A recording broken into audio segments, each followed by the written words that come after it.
Assalamu alaikum. Good morning, ladies and gentlemen. Thank you so much for coming out today for our second Nikon class, I would say, the photography class. And we'd like to appreciate our partners, Nikon, to take the lead. And big thanks to Kostas and the whole team, indeed, Zakaria and everyone who are attending. And we would encourage many of you because we are promising you this year will be definitely a splendid year when it comes to photography club. And we are going to conduct a lot of similar sessions, and also we will be having our second photography contest very soon, inshallah, by maybe end of February, early March. And for those who are participating in Dubai Marathon tomorrow, in case if any of you are participating, then make sure to take good selfies. We will be having a selfie competition, and we will be rewarding somebody who takes a good selfie with something really nice. Thank you.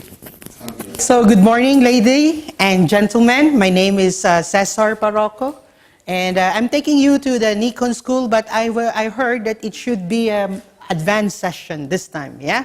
So I assume that you know about shutter speed, aperture, and all, yeah? So it will be like, basically I would be teaching you how to use the flash, artificial lighting in a because many professionals, I believe, that even if they're really good in photography, but they're good only in natural lights, yeah? So it's time to level up your skills on how to use the flash, because it matters a lot. Because not every time there is a beautiful light. So you have, as a professional, you always have to produce light for your photograph. And you know that photography is all about lighting. Okay, so this is just an hour because the parking is so expensive.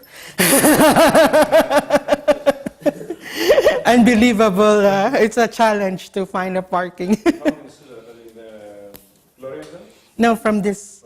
Yes. All right, so let's move on. I just, since it's an hour, so I'll just skip most of the stuff here. I'm sure you know how to focus, yeah? Half pressed, it's very important. And do you know that you can move the focus point of your camera? And, you know, and you have this spot metering. Isn't it like metering? It measures the amount of light. And if you move their spot metering, let's say your spot is in the middle, then the camera will evaluate the light that is so bright because it's pure white. Yeah? So you will end up taking this broccoli, very dark picture. Do you understand that? Yeah? You're familiar with it, yeah? Because it measures the amount of light. So the camera sees, oh, this is too bright, so it will adjust automatically. Or in your manual mode, obviously you have to make it 0, then that broccoli will become dark, yeah? Let's move on. I'll skip this. These are just the basic review. We skip on to the flash. Because ISO, you understand, oh, yeah, I'm not that fat before. This is like stretched out, the screen. Anyway, let's just, let me skip most of the stuff and we'll go to the meat.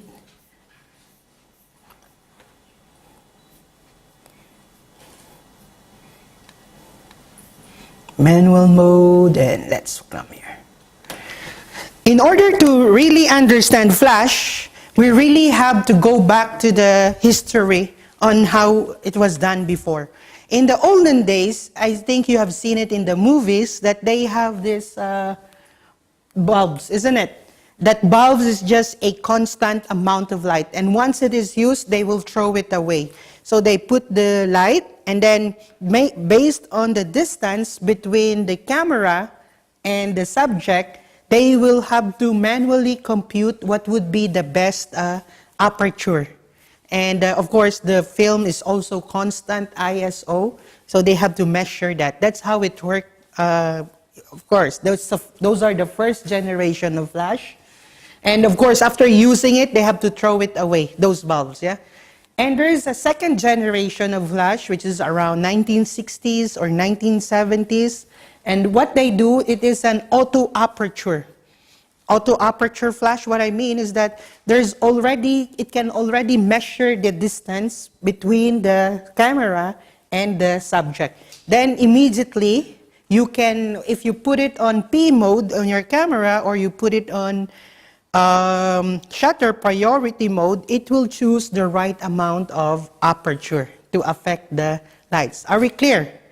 Those are the second generation flash photography. So the third generation, which is the TTL. So let me demonstrate how it works.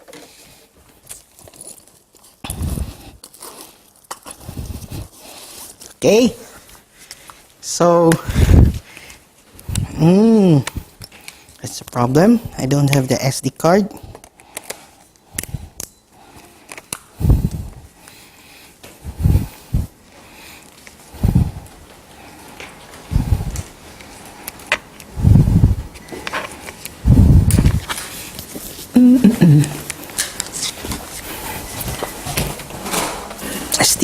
SD cards.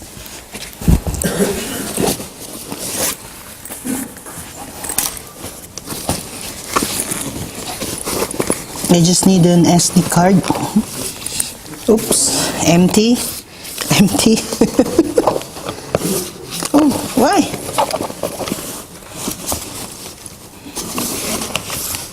Hi, I got it. Oh, I should have one.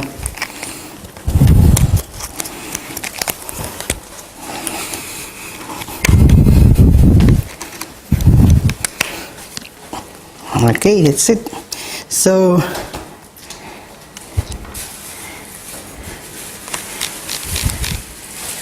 I'm just trying to show it to you. So if I take a picture right now, I'm putting it in a very slow shutter speed. Yeah? When you take a picture, you will see that there are two flashes. Yeah? First, there is a pre-flash. Pre-flash. We called it as a ninja flash. Yeah? It's because right now, when you take a picture, this pre-flash will assess the available light that's already with the subject.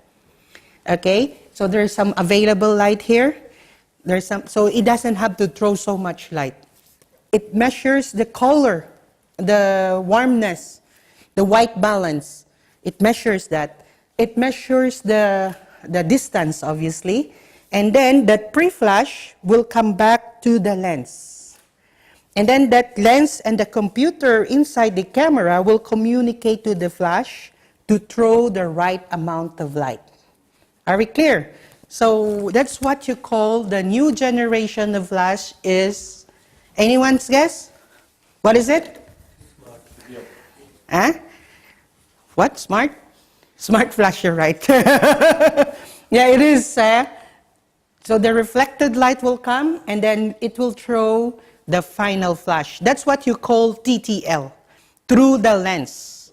It's not through the flash, but it's through the lens. It will measure the amount of light and just the right amount of light it will throw. So what we can do here, I'm putting it in manual control. I assume all of you already knows manual photography, yeah? And what I will do, I just even closed my eyes, ISO, okay? I'll just have to close my eyes. I don't have to choose, I don't have to, like, it's a manual, isn't it? Yeah, so you don't have any, it's not automatic. It will not control my aperture automatically or my shutter speed.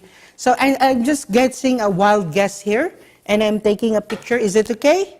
Yeah. A handsome chap here. As you have noticed, the picture, yeah, it's very small, but I'll explain it to you. It's not so bright, and it's not so dark.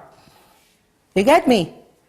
Even if I change, again, I change it to 60, or maybe I'll change the shutter speed to 30, and I will change the aperture to f8. That was f12, f11. I changed it to f8. What do you think will happen if I take his picture? More bright. It will be more bright. How about you? Any guess? Earlier, my picture was speed is 100. Hi. Okay, the expert is here. So the shutter speed was 100 earlier. When I took a picture, the shutter speed was 100 and the aperture was f10. So it's just a perfect exposure. All right? Now I am moving the shutter speed at 30 and I'm putting it at f8. Of course, people will say it will be more bright, isn't it? It will be more bright. The camera will still send less light. And The shutter speed is because less light, so it will be a little darker. so it will be darker? No, it becomes slower. The shutter speed becomes slower from 100 to 30. Yeah, it's more than one stop. But anyway, let's take a picture again. Let's try it, yeah? What will happen? Okay? Skin exposure is just the same. It's just the same. It is because the TTL works. All right? It measures, so whether you put it in a very high, maybe I'll put it at f22 and a shutter speed of 200. Yeah? Now it's f16 at 200. You will say, oh, it becomes very dark, isn't it? Let's take a picture again. The guy is just handsome as he is, yeah? But you have noticed only the background has changed. Only the background exposure has changed. But the subject skin is just the same as the previous pictures. Does it tell you anything? What does it tell you? Huh? TTL works. Yeah, so even if you close your eyes in manual shutter speed or aperture or ISO, as long as you put on the flash, it works. All right? But then, the guy would not be too handsome. It's because when you create a portrait, if it's a direct flash, it will have that peculiar highlights. Do you know about the peculiar highlights? You know, when you take a picture on a direct flash, it will have those white thing here. Like, okay, let me just show it properly. You know, these are white. I think I have it with me. Let me just explain it further here. It should be here. So this is just a much compressed. Yeah. I hope I can attach this to the screen, but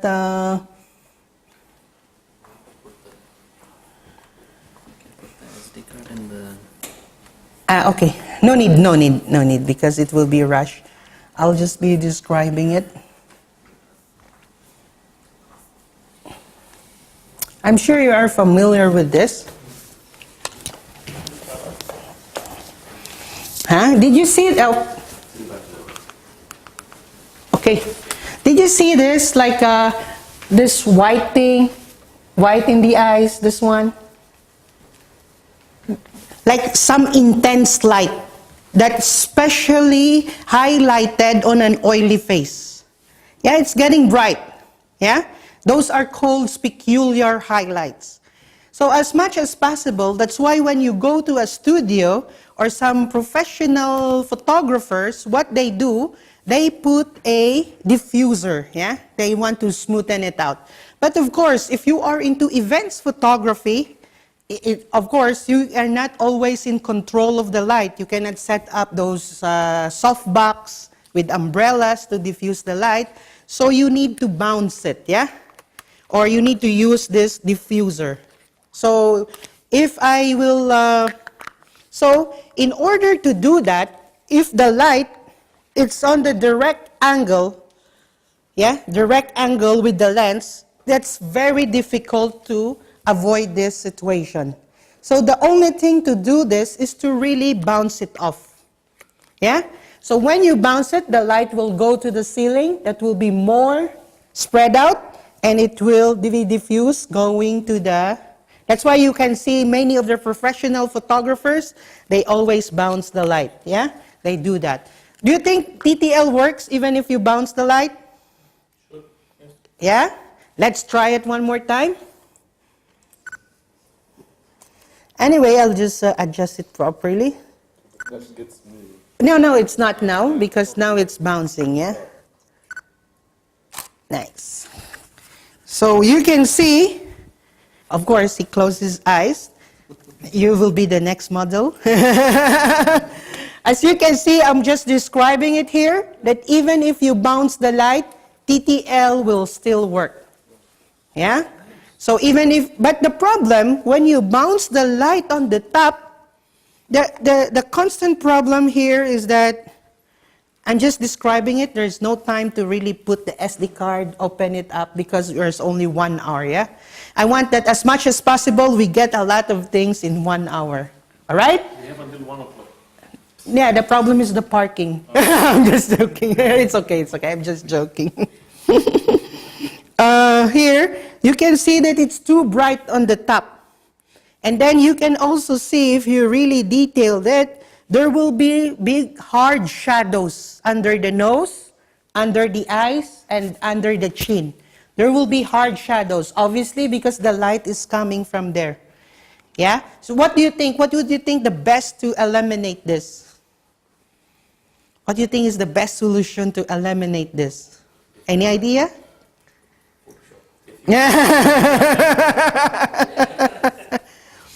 Well, huh? The diffuser will work. That's good. That's a good idea. Obviously, yeah, it works. At the same time, you cannot just bounce it on the top. You can also bounce it on the sides, yeah? Or like this. If you do this, then it will go there and it will come back. Sorry, just a quick question. TTL you say, right? TTL, through the lens. It's a technology that only Nikon has, or is it? No, it has a it works in all the technology, yes. But I think it's only Nikon that perfected it.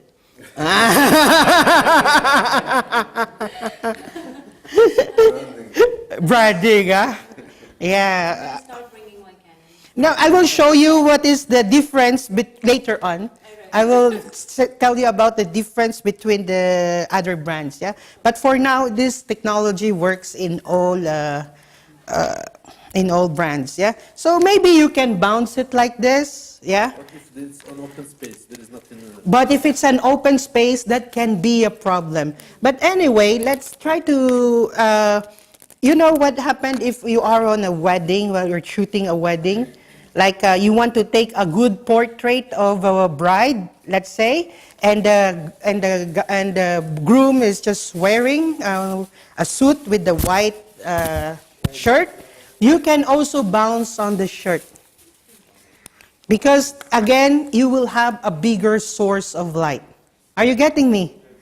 So instead of, like, if the walls are too far, of course, you should be careful with the colors of the wall because it's gonna blue. It will have a blue cast. Yeah, it will cast the colors. So it is like, if it's, you can, let's say you're the bride. Okay, maybe you're the groom. Yeah. So maybe just a portrait during the wedding, you can stand a groomsman on the side with the white shirt and you bounce off the shirt. Are we clear? That could be, huh? Yeah, that can be a nice shirt, so you can be a bouncer.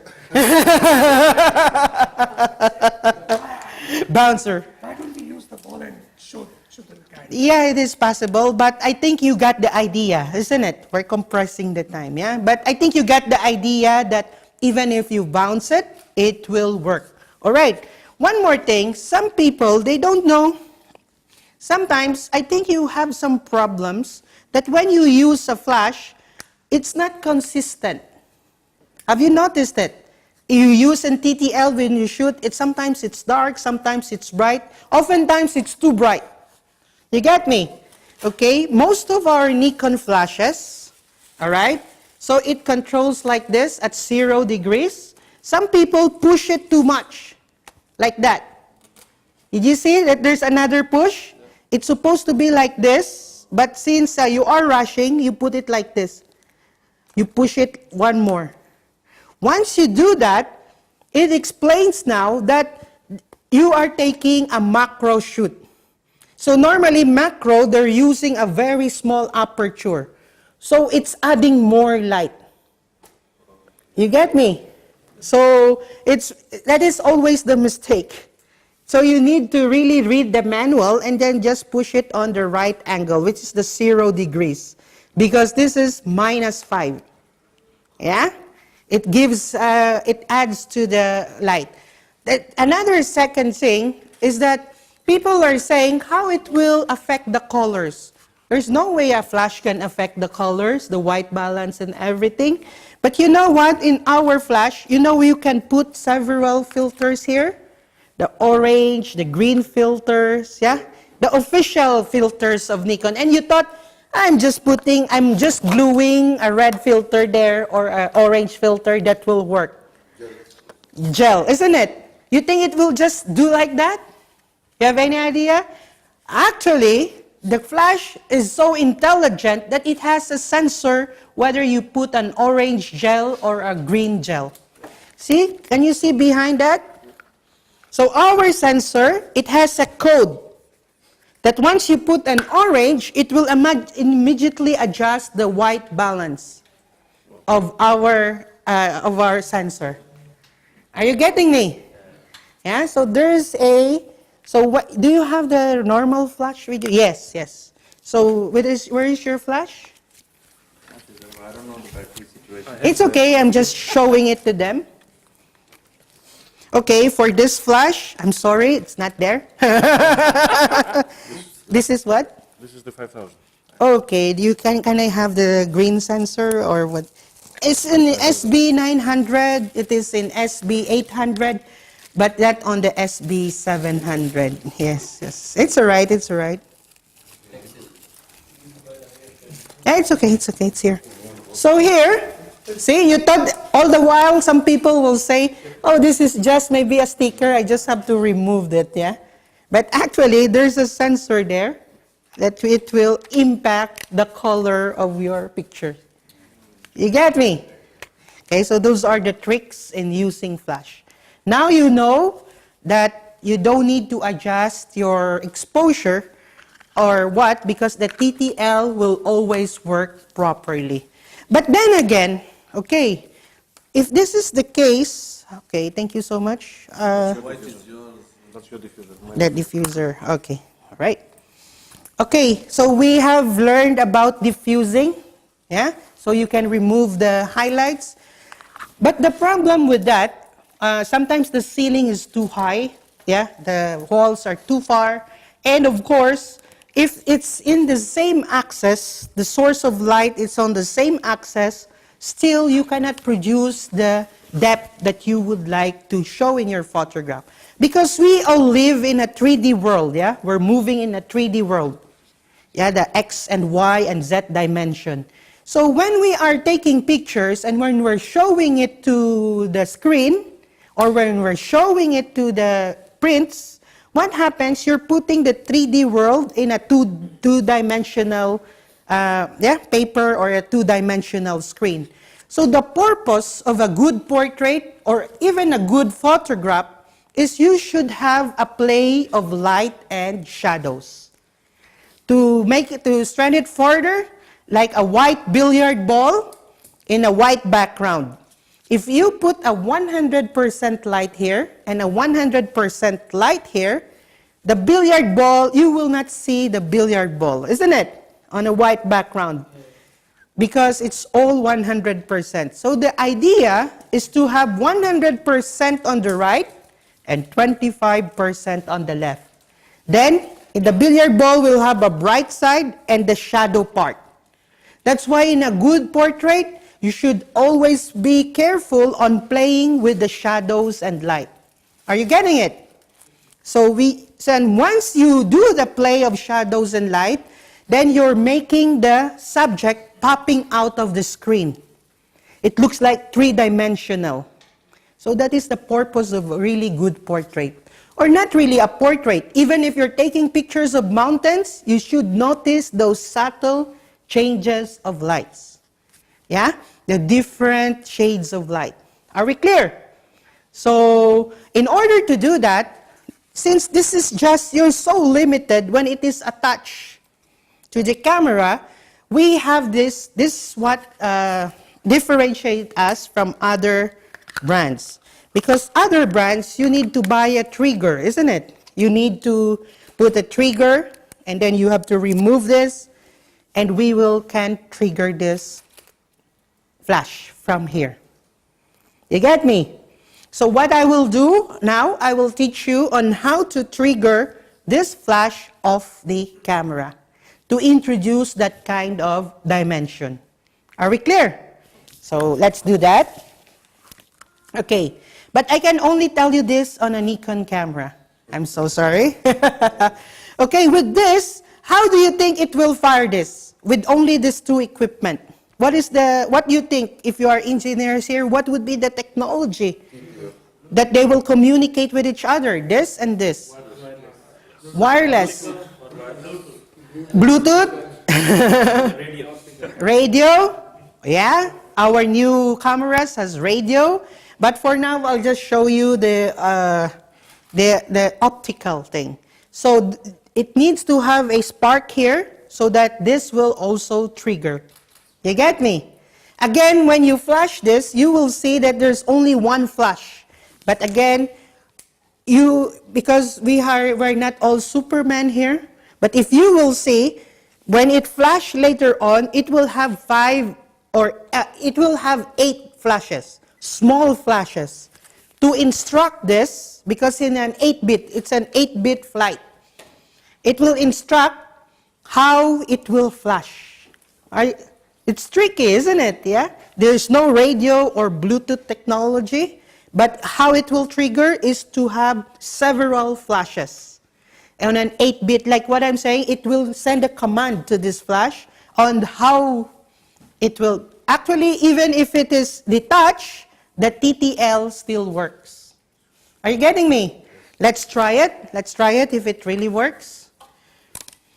Okay, we can attach this. So, and what I will do is I will use this built-in flash to trigger that. So I will go to the flash menu.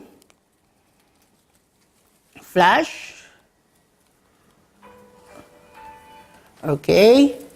Built-in flash, instead of TTL, I will put it on commander mode.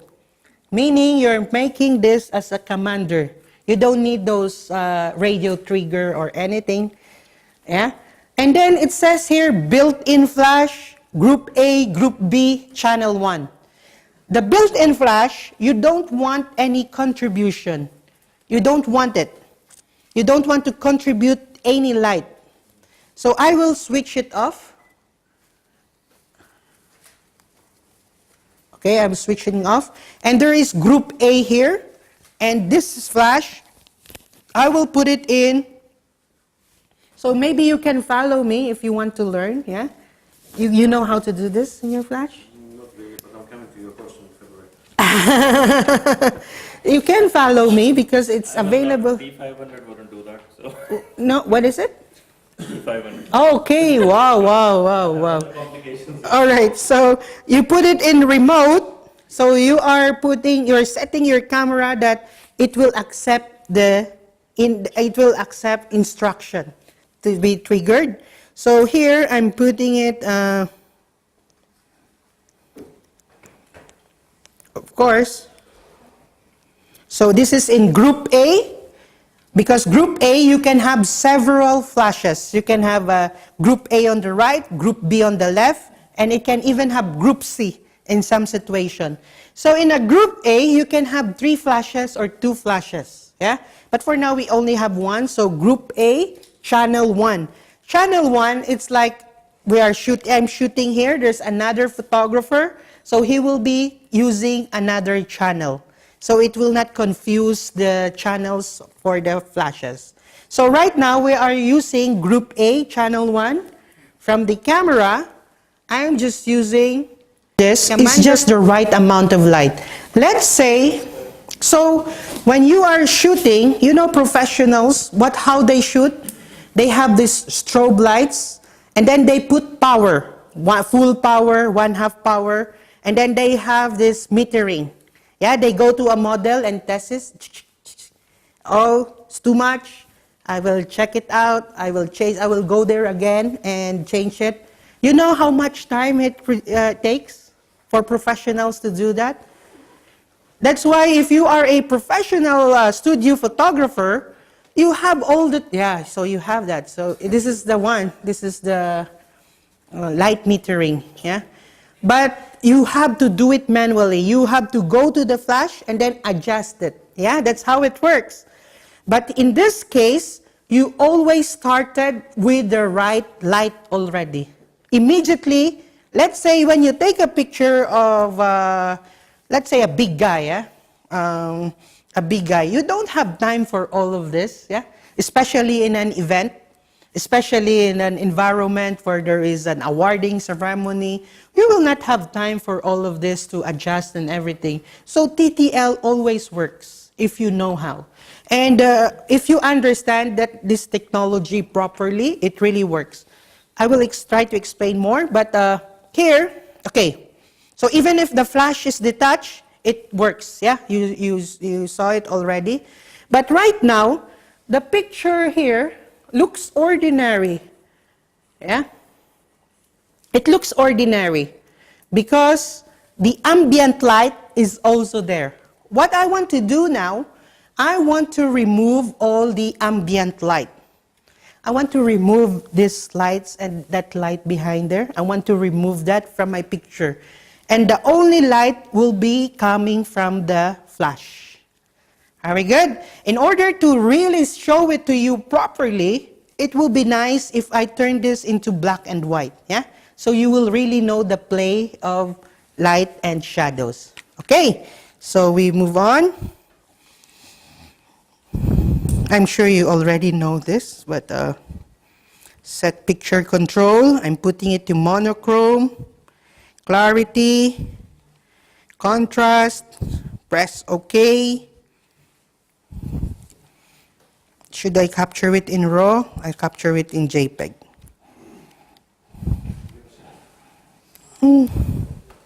RAW and JPEG. Okay, so now, okay, let me just switch this off. Okay, anyway, I'm just showing it to you. So this is the picture, yeah? Anyone can take this kind of picture. Anyone can, it's so easy. This is just TTL, proper exposure, yeah? What I will do now, I will try to remove all the lights that is available. So in order to do that, I cannot switch off the sunlight behind, yeah? I can close the curtain. But what I will do, I will make the ISO into the lowest possible. L1, yeah? It's the L1 ISO. And then I will make the shutter speed very high. I will make it 200. Once you use the built-in flash, it is limited to 200. Have you noticed that? Later on, we'll try to adjust that more, yeah? That we can, instead of just 200, we can make it 2,000. Yeah? But for now, let's do it the 200. If I take it at 200 ISO, very low, and maybe at maybe at f16. Yeah, let me take a picture right now without the flash. What will happen? 200 at f16. Nothing. Nothing is there. Of course, you know that, nah? You know that it's 200 f16 at the lowest ISO. Now what I will do, I will just use this light. Okay? Now I will trigger it. I will trigger it. I'll put it in remote. Okay? Group A, channel 1. Group A, channel 1. Can I ask you some help? Can you just, okay, just wait. Let's remove the diffuser. I want you to, by the way, for the flash to see this trigger, there is a sensor here on the side. So you don't cover that, yeah? I want you to hold it like this. See, there's a small strip of light because we want to control the light, yeah? So like this, to here, 45 degrees. So normally the normal lighting, if this is the camera in relation to the subject, 45 degrees and 45 degrees up. Yeah? And if you move away, the shadow or the edge will become harder. You know hard shadows. If you go near, the shadow will become more soft. Yeah? So let's do that. And I want, you need to stand, yeah?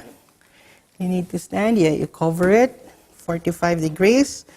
I want a very, what's they? With character portrait, yeah? A character portrait. That's not, can you chin down a bit, yeah? Like you're doing like this, like that. Yeah, oh, wow, cool. That is already up, so here. Oh, maybe, yeah, there. Yeah. That's it. No, it's okay. It is okay. Ah, for the camera, you're saying, huh? Look at me, Babar. One more. I'm focusing on the eyes. So you will have that portrait, yeah? So you can do it in an auditorium with this kind of portrait. Yeah? Yes, you should have this. Yeah? Can you show it to the camera? Oh, I'll show it to the camera, huh? No, switch off. Oh, switch off? Yeah. So you see that, yeah? That's how it's done. Very nice idea. Yeah. I will do it. All right, so the problem, okay, there's a problem with this portrait, yeah? You close your eyes, first of all. And because the light is just coming from here, what happens, the eyeballs, you know when, if you read comics, DC comics, if you read that Marvel comics, when they draw Clark Kent, there's always a white in the middle. If they draw Lex Luthor, you know Lex Luthor? You don't know Lex Luthor, the enemy of Superman. Always the bad guys, yeah? Always the bad guys. When they draw that, the black eye doesn't have the white inside. So if you're a good guy, you have the white inside. You know that, yeah? So, if that's the case, because all the light is just coming from here, so you need to somehow use this light, the frontal light. You just have a little splash, just for the eyes to sparkle. So because if you are taking a portrait and the eyes communicates a lot, then you're done with the portrait. Yeah? That's how to really take good portraits. So let's try one more time. Instead of, okay, what I'll do here, flash, commander. Instead of built-in flash, which is 0, I have to put manual. So just a manual light, just to make it a little spark. And maybe 132, I'm not sure. And then let's do it one more time. Can you move your model here? Okay, can we move our model here? Lights, camera, action. This is too high, but yeah, you have to take the chair. Because I'm a very small Filipino. Not small, wide like this. Maybe let's try this light. Okay, by the way, when you take a picture of a portrait, if you're just taking this parallel, this one, yeah, and this is also parallel, then you will see that it looks like a passport picture. You get me? There is no dynamics if it's just all frontal. So what you need to do is for the model to completely, can you just turn your body here, there? Okay. Your body only. Yeah, your body more. Turn a little more. Yes. So now, if this is your composition, you will see that there is an S-curve. It becomes more dynamic. Yeah? It's much more communicative if there is an S-curve, rather than just a flat square. Are we good? So now, obviously, this guy is already handsome, with good, strong personality, like that, and a good, nice leather jacket, beautiful. So here, You will also, when you take a portrait, you should be very careful on the position of the shoulders, yeah? If a lady, you can make the shoulder that is near the camera high. It's okay, yeah? But if it's a man, it looks like a gay, no? A high shoulder. It should always be low that is in front of the camera, something like that. If it's like this, can you see a man with this shoulder? Doesn't look good. But then the camera angle, of course, you already know that it should be the same level with the eyes. Always, that's how it works. But it can be a little lower. You should avoid really low because you will see the hair in the nose and stuff, yeah? It's not a good idea. And if it's like the hair is not so, like it's not covered, nobody wants to show that they don't have hair anymore. So if you do this and the light is coming from here, obviously you are emphasizing on the baldness. Yeah. So in order to really eliminate all of that, you as a photographer should really know how to control the angles. Yeah. So let's do it one more time. That's it should be here. Yeah. That's the position now. There's more dynamic, the position of the shoulder. And let's light it like that. Okay? You have to look at the camera.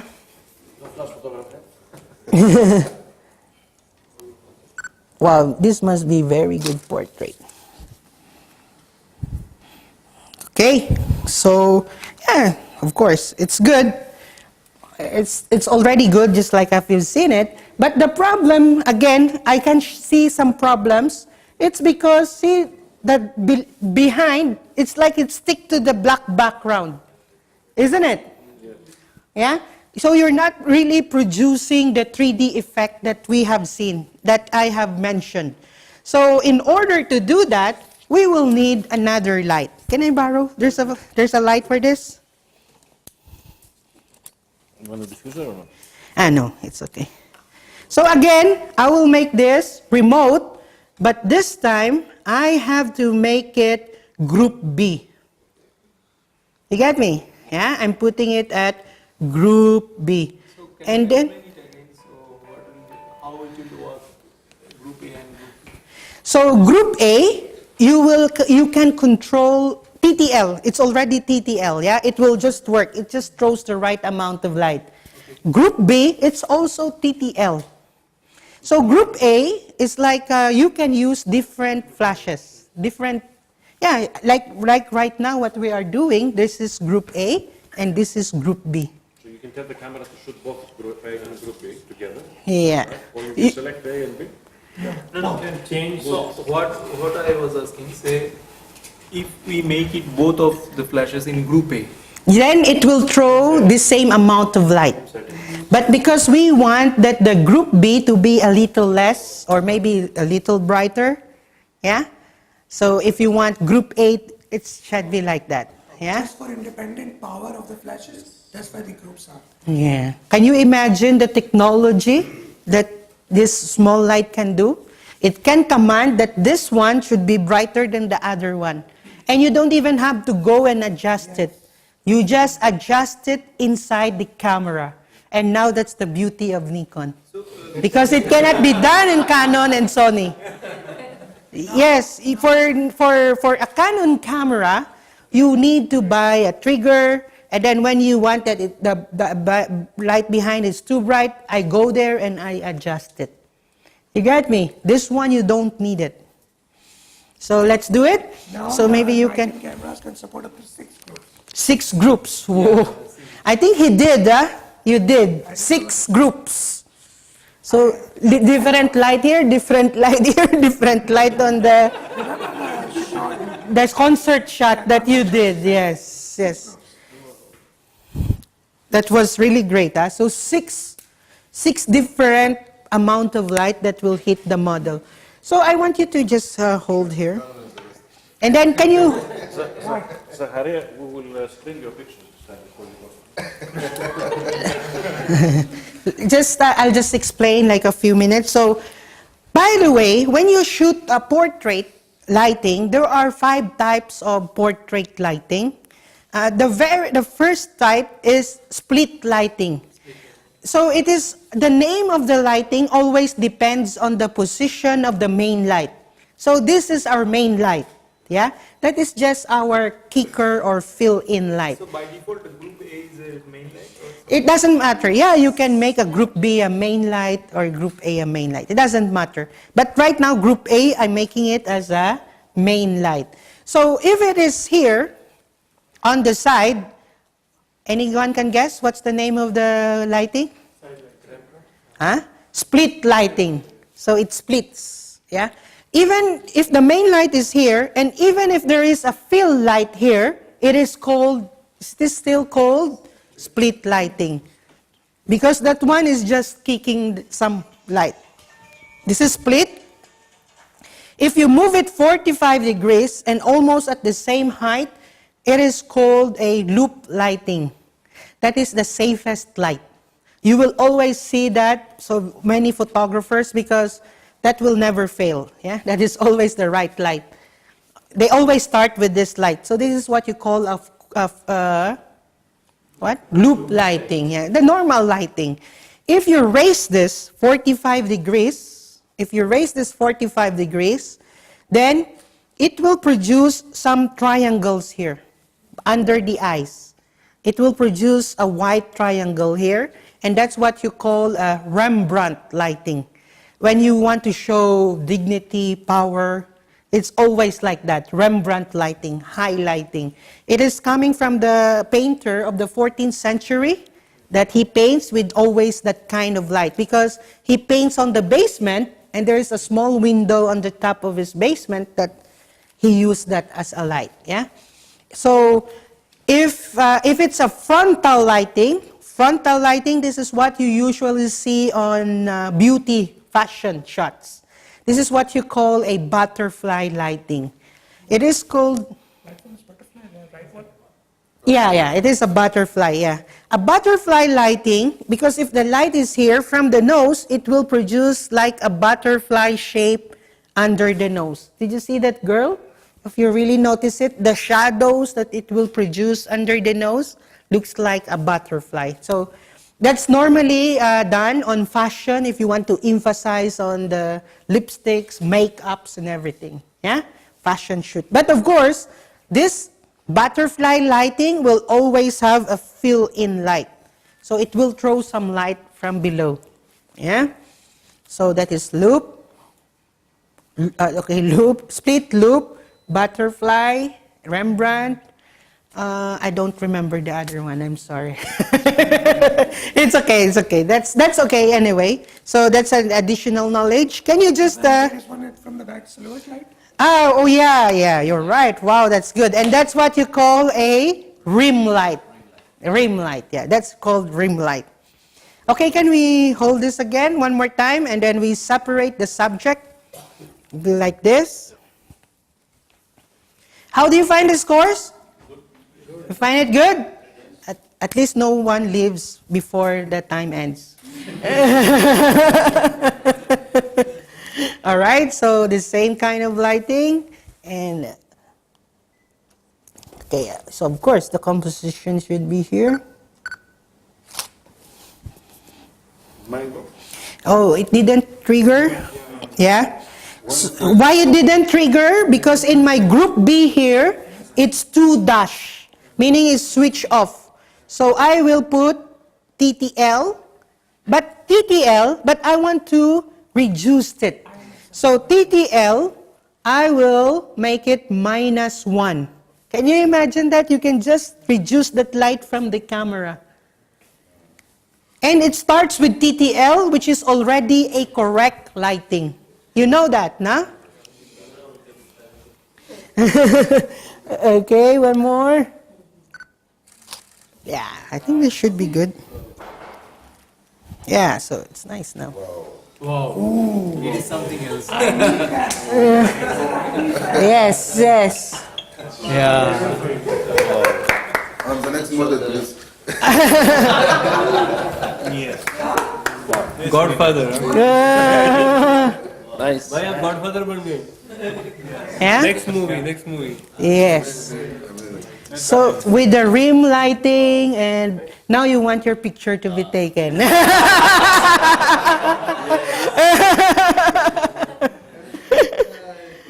All right. So yeah. Anyway, huh? You want to show that in the camera? Okay.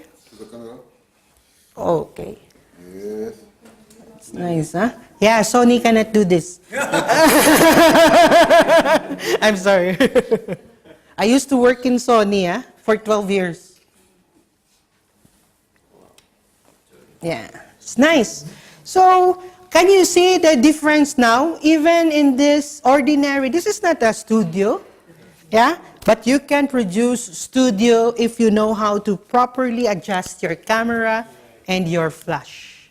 And if you have noticed it, right now I'm explaining it, it's like 10 minutes. But if I'm just doing this, it's less than that. It maybe 2 minutes, I can immediately do it.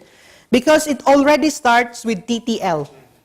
If I feel that the backlight is too bright, again, I'll just go to the TTL command here, group B, I'll make it -2. And it works -2. Okay? What about the colors? How will it? Okay, of course. Colors, I will show you later on, so you can move back now. I will explain about colors. That's a good question. Because I did something like this. I want to show you in Lightroom. Do you use Lightroom, guys? Yeah. Of course, Lightroom is, I think it's the industry standard. Huh?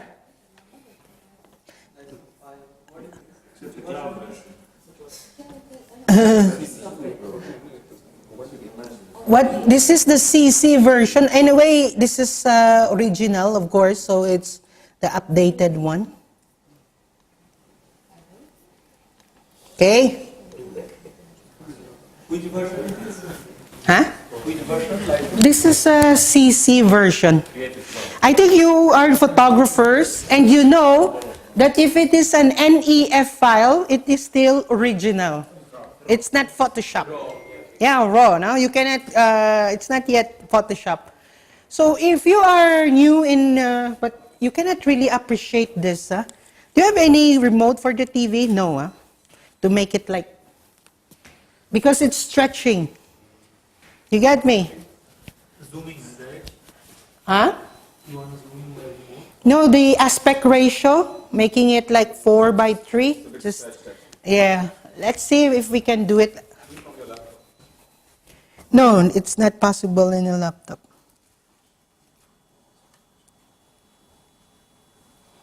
Aspect ratio, projector.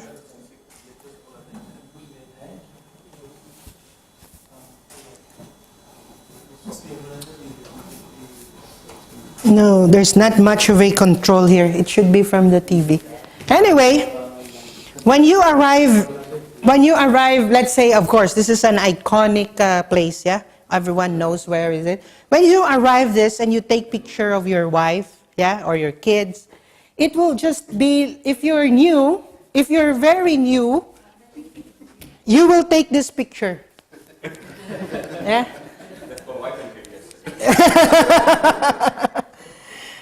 You know, because if you put it in auto, aperture priority, what will happen is that it's too bright background. Yeah? It's too bright background, so it will be like this. The camera is full that it's too bright, so you adjust, proper exposure, boom, and it's black. So the only way to do this, sometimes, you know this spot metering, isn't it? So spot, you meter that person. Then you meter that person, what will happen? This is the next picture. Isn't it? Because, of course, you want the subject to be bright, so everything becomes bright. You lose the details of the background. Yeah? Anyhow, sorry.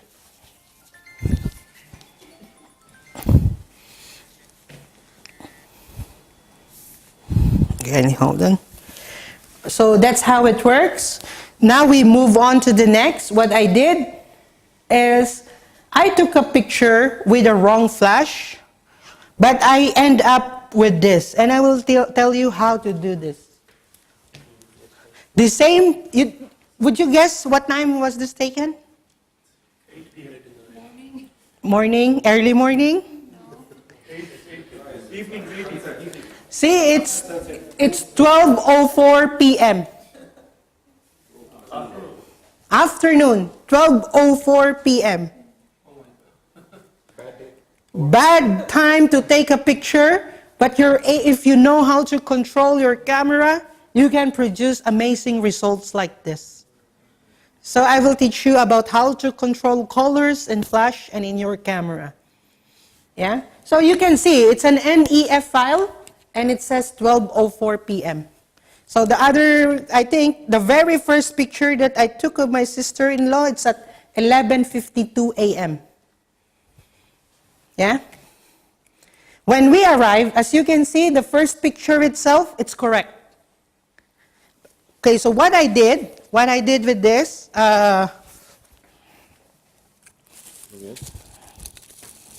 okay, here, we will do it now actually. This kind of picture with that kind of background, yeah? Who will volunteer as a model? He will be the model, okay, because you're already there. So again, it's the same thing. This is already in group A, yeah? No, this is group, was yours first, okay. Yes, This is group A, yes. Group A, yeah? Almost the same concept, but this time, we wanted the background to be shown a bit, yeah? At 200, you cannot see those beautiful background there. So what I will do, maybe I'll make this at 60, and I'll make it at f8. And maybe increase the ISO to at least 200. Let's see if I can see the background. No, the background is still too bright, yeah, at that setting. So maybe I'll make it 100, yeah, and f11. Then maybe I'll check again the background. Yeah, it's okay now. I can see the background now, yeah?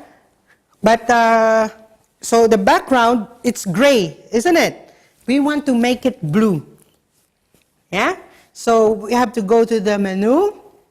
We go to the white balance. Wear blue glasses. Huh? Wear blue glasses. True glasses? Blue, just wear blue. Yeah, you're right. I'm putting this into incandescent light. If you put this into incandescent light, when I take a picture now, oops, play. Okay.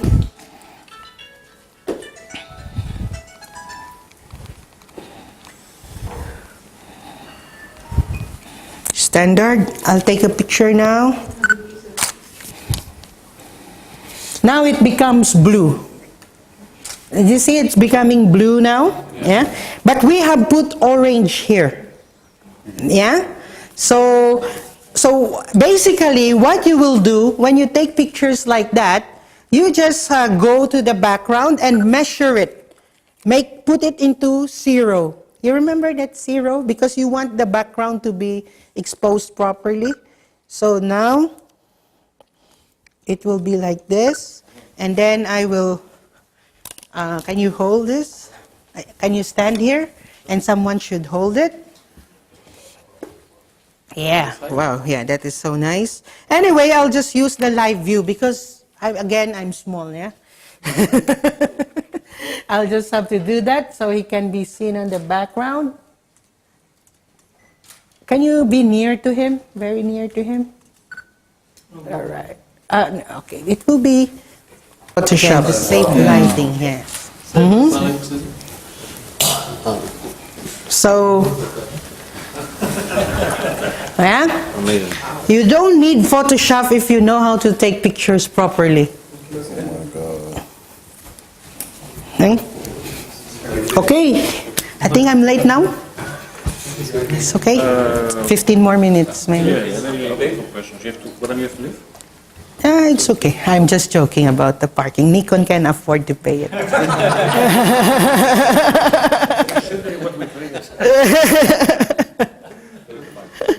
don't like only I keep this one.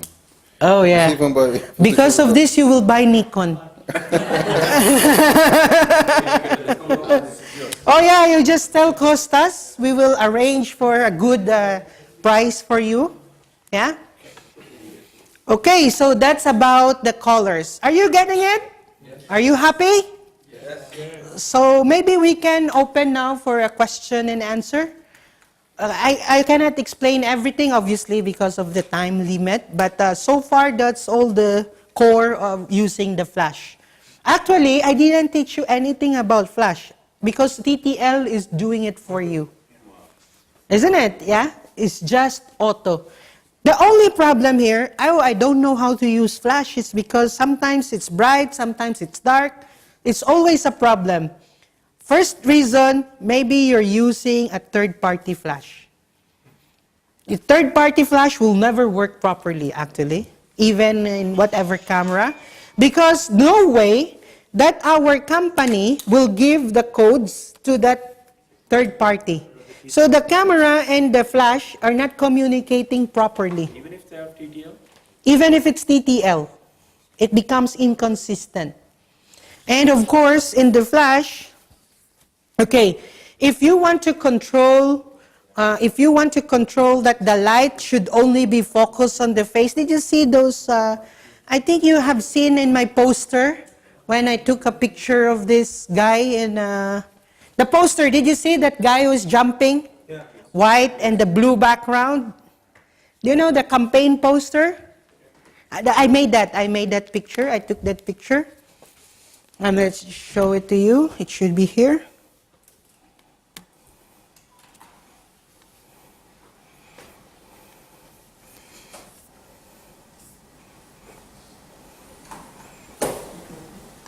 No.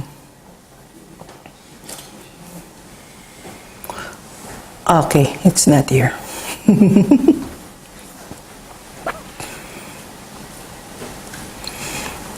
Okay, by the way, even if you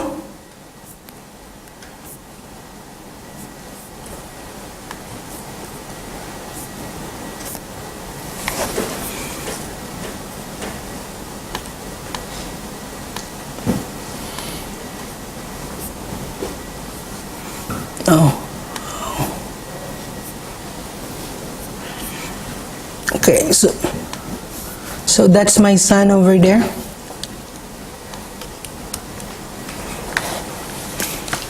Again, if you will see it from here, even on a bright sunny day, it's always good to use a flash. You get me? Here you will not produce this kind of quality if you don't use flash. It's very important. In fact, I use flash more often when it is bright, because you are getting all that immediately. Again, it's an NEF file, but it looks like it's Photoshop. Again, it is an original NEF file. You can see from here, I just want to show you, you cannot appreciate it on the screen, but see, isn't it? It's a professional look. Because I have used the flash. You will have that kind of depth and you will have that kind of sharpness that it is impossible that you're just taking it with a normal flash. Yeah? Without flash. Yeah, without flash.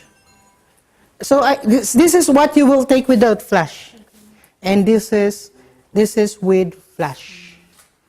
You immediately, when you have a flash, you are immediately separating the subject from the background.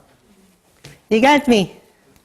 So that's how it works actually. So even on a bright area, I always use flash. Okay, so we're open for Q&A. Any questions? regarding the flash itself, there is some power quarter sometimes. Okay, all right. Okay, this is a good question because you should always think that the flash, even how complicated the controls there, the power that it will throw will be from full, 1/2, 1/4, only that. In spite of all these calculations and TTL and all, it will always be like that. So the control of the light, this is not really an advanced technology. It's really just throwing 1/2 of the light. If it sees not too much light, it will show 1/2 of the light. If the instructions from the camera, it says that it's already bright, so I will just throw 1/16 of the power. That's how it works. So in manual photography, or in manual flash, it is always consistent. Let's say I shoot you at 1/4 and it looks okay. Yeah, it looks okay. But if I shoot a dark-skinned person, it will be dark. You get me? Because it's not TTL, that's manual. If I shoot a very white-haired person, then it will become very bright. But it is consistent. This time, if you move away, again, it will be dark. If you move forward, it will be bright. So that's the disadvantages of using manual photography. Obviously, and then, some basic concept of flash is that flash is like drinking. I have a cup of water here, yeah? If I throw this like this, of course, the guy who is in front that's nearest to me will have all the water. So it's the same with flash.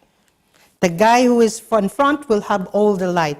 Let's say that you want the whole group here, it want to be lighted, yeah? You cannot say +1 to the flash or +2 to the flash to reach the light over there. Because if you said +2, it will reach her, but he will become very, very bright. That's how the flash works. So that's one concept. Second is that when you throw this water, it will only reach a certain distance. Yeah? You cannot throw it like 1,000 meters, yeah? Or 500 to 20 meters away. So it's foolish to see people in a stadium having a flash, because the most it can reach would be around 10 to 15 meters. So if you are from top of the stadium and you're using flash, you're just really wasting the battery, because it doesn't contribute on your exposure anymore. And then a very important thing to know about flash is that the speed of this is 1/1000 of a second. Well, I'm not very exact, maybe 1,000 to 1,600 of a second. Okay? So this is 1,000 of a second. I will demonstrate it to you. I'm putting it in a regular. When you buy your flash, it will only be in the regular mode. This is the default.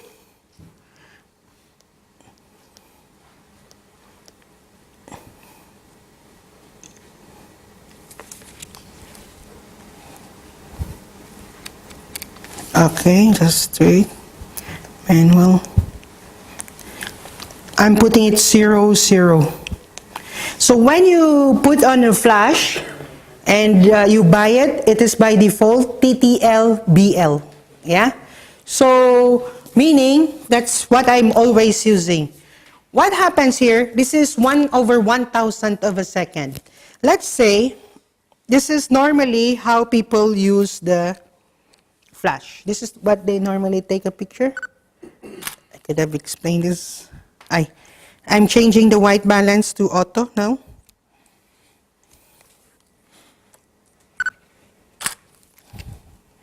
Ugly pictures, it's you, huh? Anyway, isn't it? This is how you usually take the picture, yeah? With the bright subject and dark background like that. Actually, and then you are scared to make your shutter speed very slow. It's because you might blur it. But you know, I can use a shutter speed of even 1/5 of a second. If I use 1/5 of a second, I'll take a picture. So just a small gush of light. Huh? A small gush of light when you will go out, you mean? More. No, the shutter speed. It will open and then it will be a little longer than before. Why two? Anyway, you will see the difference. Anyway, you will see the difference of this and that. 1/5 of a second, you will say, maybe it's blurry. 1/5 of a second. You're not shooting that. But see, it's still sharp. It is because the movement is freezed by the light. Have you seen those pictures, people running, and at the end, it is like blurry and then sharp? Cars that is running, and then at the end, it's sharp. It's because the flash is freezing it. So that's why it works. You know that running, blurred, and then it's flash here. The light is freezing it. That's why even if I used 1/5 of a second, it is still showing the ambient light. It is actually the shutter speed controls your ambient light. You get me? Yeah. If the aperture, if I put the aperture at f16, you will see, I'm sorry, okay? I'm putting the aperture at f4, but the shutter speed at 1/5, yeah? Oh, why? Okay, just one. Yeah, anyway. One more. Okay, so that is 1/5 f4. If I make f16, big difference, isn't it? But my shutter speed remains at 5. Let's see. You will see, of course, the exposure of the skin, you know that already because of the TTL. What you will see here, that the background remains the same because your shutter speed is slow. It's the shutter speed. Okay, I will explain again the concept so it much be clearer. Yeah? You know your shutter speed is 1/30th, 1/60th of a second. So it will open, you know that, no? And then the light will come and then it will be captured by the sensor. You know that. But it is 1/60th of a second. The flash speed is 1,000th of a second. So meaning, when it sees the flash to capture the light on the flash, 1,000th of a second, it goes to the sensor and it says to the shutter, hello, I'm here. It will hit the sensor. So the shutter speed does not have control on the flash. You know that. Because it's very high speed. So it will hit the sensor no matter what. Because your speed is only 1/60th. Over it is 100. And this one is 1,000th of a second. So what affects the value of the flash is your aperture. Obviously, if there is small, less light will come in. Obviously, the ISO will affect it. Are we clear, yeah? Thank you so much, and hope you have enjoyed the course. I wish we could have made this like 3 hours and take it outside and take pictures. Learning will be more. Let's have group picture, guys. Okay? Can I ask one more question before we close? Okay. You said that you can set up the 1 to 2,000 synchronization I speed. Oh, yeah, I'm sorry. Let's say it's too bright light, yeah? Yes. You want to remove that bright light, okay? That's a very good question, I forgot. You go to the menu, and then you go to, okay, of course, you go to the flash, yeah? Flash sync speed, it's limited to 200, as always. Because if it's more than 200 normally, there will be a black, you know, a black strip when you take a picture if your shutter speed is very high. So here, you will put it on auto FP, focal plane. right now, if it's 200, you can see my shutter speed is, okay, I think I'm switched on already. Okay, if it's 200, see my shutter speed limit, it's 200. Yeah? But if you put that, flash 250, you can see that my shutter speed can go up to 4,000. It can go up to 4,000. Just by changing from 200 to 250? No, by changing to Auto, you put it auto. autofocal plane. So it's different process now. You know, in autofocal plane, the sensor remains the shutter now. Like it is open and the shutter speed is, the sensor is switching on and off. Something very complicated that a photographer doesn't have to know. But what you will know here, that if you put it here, you can have a high shutter speed. When is it going to be applicable? This is applicable when you are, I think the one that I shoot in Paris, that is a high shutter speed. When it's too bright and you want to underexpose it. Let's say I want to underexpose the daylight. Let's say, remember if let's say right now, so it's bright outside, isn't it? I want to remove all the light behind. I will use the totally black style. So I make the shutter speed at, in fact, this is too high. Yeah, so you will not have any background, I think. Sorry. Anyway, you will see. Okay, you still have the background. I'll make it 2000 shutter speed.